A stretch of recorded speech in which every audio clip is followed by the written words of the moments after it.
What's up, guys? I'm back as I said I would be. This is Take Notes, Part 3. I want to let the people of God know that oversharing is a curse. Oversharing your information, I find that the people of God, like we say, we so open, and this is what leaves us vulnerable for the enemy. We are closing the door on our vulnerabilities. We are building our fortress on God. Okay? And one of the most important things to do that is to not share anything. This is a private season in your life. Like the old people used to say, you don't let your left hand know what your right hand doing. All these old sayings is for a reason, because you are in the relationship, you are in the marriage, you are in the relationship with your girlfriend or boyfriend who is your enemy, who is working for Satan, who is working against your progress in life. Your friends, enemies, your parents might have been put in bondage and now they are reporting for the enemy. This season is called God and Me. God and Me. Do not share your information. Become a private person. Like my mommy always tell me, you don't let people know what you're doing until it's already accomplished and set in stone. Become private people of God. It's a need to know basis. Is the only person that needs to know what's going on in your life is God. You need advice? Call on God. Pray about it. You need guidance? Pray about it. Find ways to talk to people without telling people what is going on. And people of God, find ways to motivate people without prying. People of God, prying is one of the number one ways you can tell people on satanic agendas. As you go throughout your journeys, you will notice that there will be people who gets upset or who becomes cranky with you when you don't share your information. And it is so serious. They want to know the smallest, pettiest things. Prying is a sign of a satanic agenda. They are not collecting the information for themselves. They are collecting the information for the enemy, who goes behind the scenes and block you from whatever you are trying to do. Oh God, hold fast to God, who promised you, God, y'all, in this season that He will restore. He will restore you. I say that to say, the enemy mad. I say that to say, and this is a mirror. Faith does not make things easy. It makes them possible. Y'all ain't gonna be able to see this, right? But have faith in God. Trust in God in this season. And listen to me when I say endure. Child, I just find this in one drawer. Endure for your brethren. Become your brother's keeper. That is a test. And the testing season will pass and it will get better as you go on your journey. Take a stand for something or fall for everything. Okay? Take a stand for something. Take a stand for God or fall for every single little cotton picking thing the devil tell you to do, which you don't agree with. You're going to have to fall for everything. Every flicking thing of iniquity, every wicked thing you going to have to fall for if you don't stand for God. And I want to tell the people of God this. All my people from these third world countries who had it hard. Jamaica and Haiti and different parts of Africa and stuff like that. No, not all the parts. What I want to say to you is, and what I want to say to not just you, but I know that you've really been deprived. Okay? Even our people, our Americans and whatever, the people of God that have been deprived. It don't have nothing to do with nationality, race, color, but I'm telling you, it was the people who was really targeted. Okay? People with God's spirit. As long as you had God's spirit in you, you were targeted. You were an enemy to this world, Satan's system. You were an ought to be taken out to the zombies.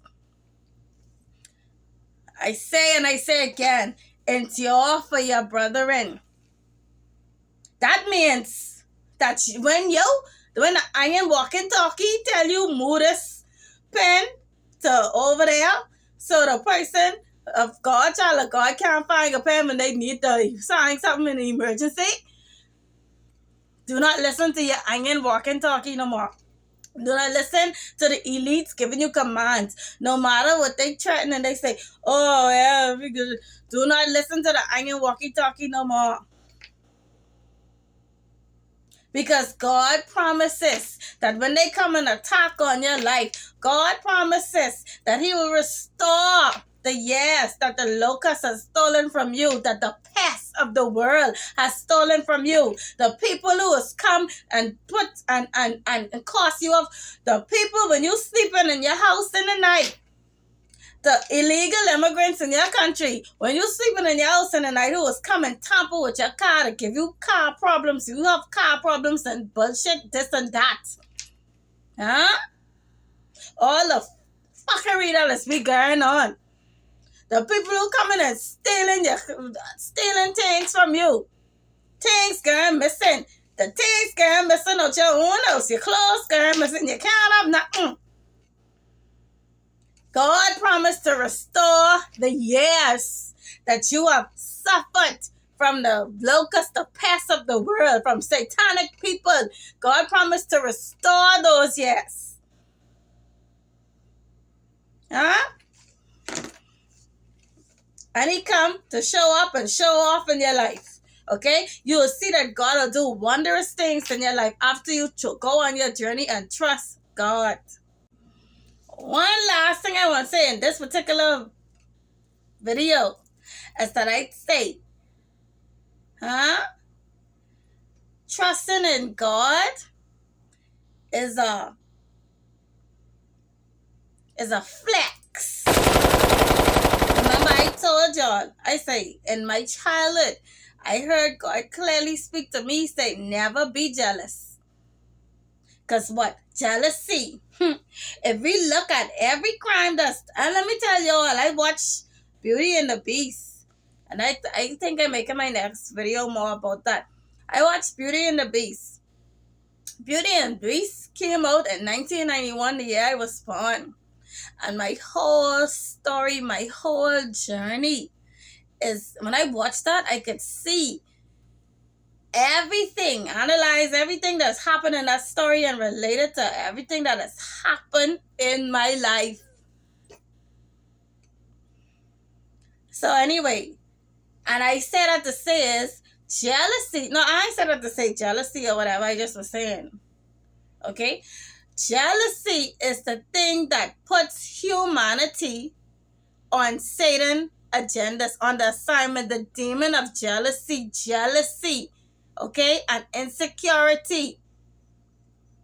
Jealousy, hatred. Jealousy and hatred, I feel like all in one thing. Because if you look at my story, what get, and we all fulfilling prophecy. That Disney movie, Beauty and the Beast, is pure prophecy of my life. The whole prophecy of my life.